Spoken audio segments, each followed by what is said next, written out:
Max had a good question on his missing dimensions worksheet, so I'm going to go ahead and do this one with everyone because there's not a lot out there on lateral area, so I want to kind of explain what that is. So when we're talking about a shape, so for example, I'll take our puzzle box, which this is what we've been doing in our spare time here. All right, so when I have a 3D object, the lateral areas, if it's setting down, it's just all the distance around it. So for this case, it would be all the way around the box, but not counting the top and the bottom. So it basically takes the bases out of it. If we're talking about a pyramid, it just takes out the bottom. So the lateral area would be the distance around it this way.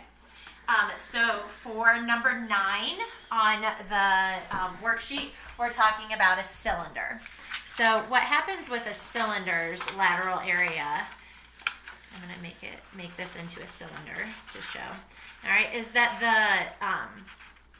the distance around it is actually a rectangle. So when we take that cylinder and flatten it out, it makes a rectangle. So this length right here is actually the circumference of our circle when it's a cylinder. And the height here is whatever the height is of our cylinder. So I'm going to go ahead back to the problem. You got it, Max? Okay.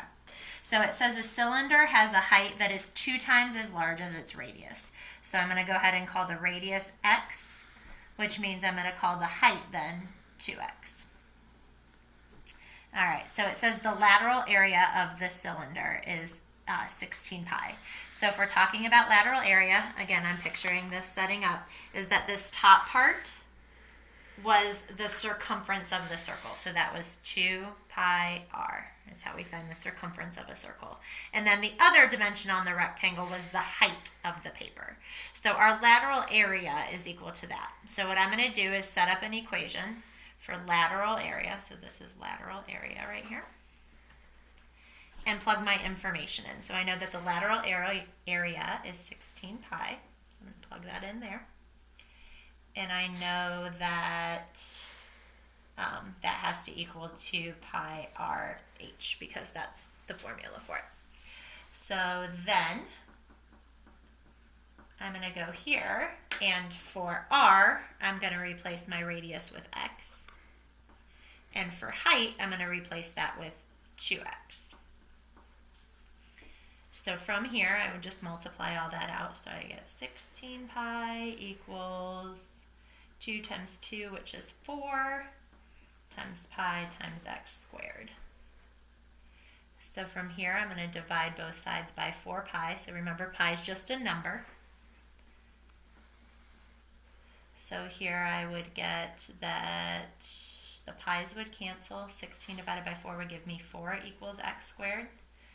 So that means x would have to be 2. So since x stood for the radius, I know that the radius here is 2, does it give me a unit? No, so just 2 units. All right, for the height of the cylinder, we know the height is 2 times the radius. So if the radius is 2, I would just do 2 times 2 and figure out that the height is 4 units. Okay.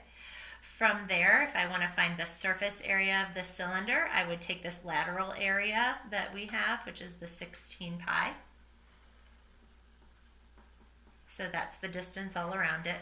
And then I have to add to it 2 pi r squared. So pi r squared is the formula for the area of the circle. And 2 because there's 2 of them, one on the top and one on the bottom of our cylinder. So that's how we find surface area. So from here, I'm going to plug in my values. Oops, 2 pi. Times, what was my radius? 2 squared. So this would give me 4 times 2, which is 8. So I would get 16 pi plus 8 pi, which would give me 24 pi. For the surface area, and that would be in square units or units squared. Anything else I need to add? Are we good? We're good. We're good? All right. Hope you guys are all staying healthy and safe, and I will see you next time somebody has a question.